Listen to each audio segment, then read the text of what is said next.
So speaking to to the thing you just said about the water and the spirit on the cross, Yeah. I think it's important to understand that the night before Jesus had to overcome the mind, will, and the emotions of man. Mm. So fast forward to when he's carrying the cross up the hill and he's on the cross. Yep. That's people see that as a loss. They see that as all he's lost. He's going to his death. But really, if you're talking, if you want to look at the defeat of the mind, will, and emotions of man the night before, the carrying of the cross and the dying on the cross, as much as you might want to see it as death and as loss, whatever, that is the victory. That is the victory of the will of God and the spirit that He was intending to send to us. Mhm. Like that was the victory, because to have the will to carry that cross for a mile or more, around a mile, I think is the projected distance. He carried that cross for a mile down the stairs out of Jerusalem, up the hill to Golgotha. Mind you, he's half beaten to death. He's unrecognizable as man. Yep.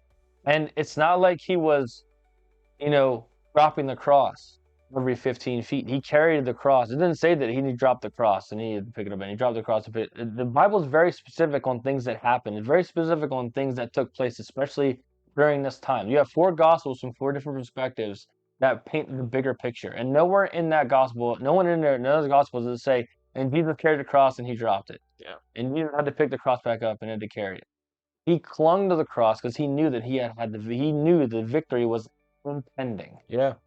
The end was near, but not the end that the Pharisees were seeing, not the end that the Romans were seeing, not the end that the mockers were seeing. He was seeing the end as his Father saw it. He was seeing the end as the victory that had to happen. The victory that was going to overcome the world was Jesus' faith. Because Jesus had to have faith that God was going to deliver him just as much as any other man does. Mm-hmm. We talk about Jesus like he's some sort of stoic, statuesque, I am God kind of person. He never carried himself like that. He never treated himself like that. He never asked anyone to treat him like that. No.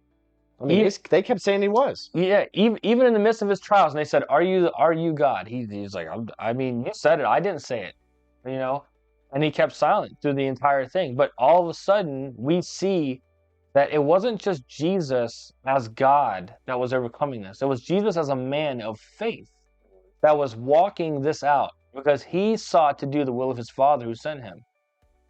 Fast forward to 2025, I've never had to carry a cross after being beaten half to death. So what is my excuse that I cannot do the will of the will of my Father who sent me to do what he needed me to do? Yeah. Because we're all reflections that pale in comparison to Jesus, but we're all reflections of that faith. We should all be reflections of that God that we serve, just like Jesus was. Jesus was a perfect reflection. We might be a little warped, a little skewed at times, but we still should be trying to cast the most perfect reflection of God that we can. Yeah. So we have no excuse after reading this word and going through this this description of what happened and what Jesus was willing to do. Not for himself. Take us out of it, not even for us. He was willing to do this for the will of his Father who sent him. So when you sit back and you go, oh, Jesus is willing to do that, why are you not willing to do the littlest things?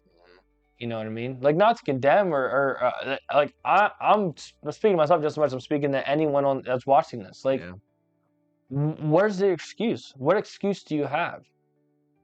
And I didn't even intend to, it's not where I intended to even take that, where that was going, but, like, our pastor is so fond of saying, the only excuse you have is the one that you make. Yep. And on a night where Jesus had every opportunity to make any excuse he wanted to get out of what he was going through, to call down the angels, he had any excuses to bail out and go, you know what? It's not for me.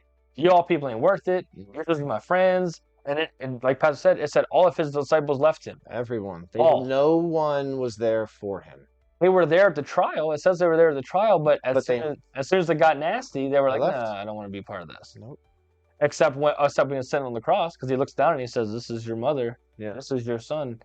So they bailed out during that point in time where it was the worst for him. Where Jesus stood by them through everything. Yeah.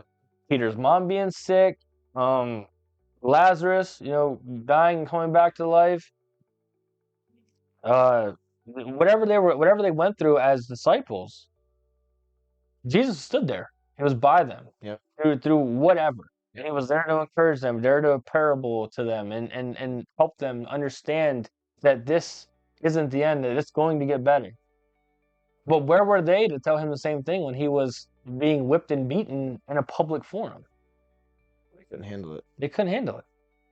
And I don't want to be like, as great as this possible were, I don't want to be like that. I want to be able to stand in that moment and go, you know what, Jesus, I might not be able to handle what you went through. Yeah. And I thank you that I can't, that I don't have to. But God, I can handle standing on faith and proclaiming who you are to whoever. I'm not afraid to proclaim it to my family who don't believe, friends that don't understand, coworkers. Like, we have to get to that point. Like, we have to get to that point so that we can,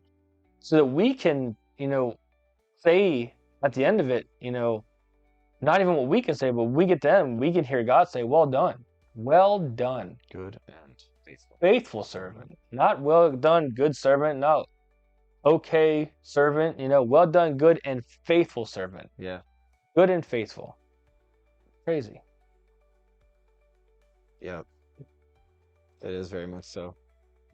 And the gospels that we talk about that reference everything that we're talking about today is Matthew, Mark, Luke, and Matthew, John. Mark, Luke, and John. Yep. They all have accounts, which then it also even just brings more credibility to that moment. Yeah. And that whole time frame, because they all have different perspective, but they're all accounts of that very moment that happened in history. Yeah. That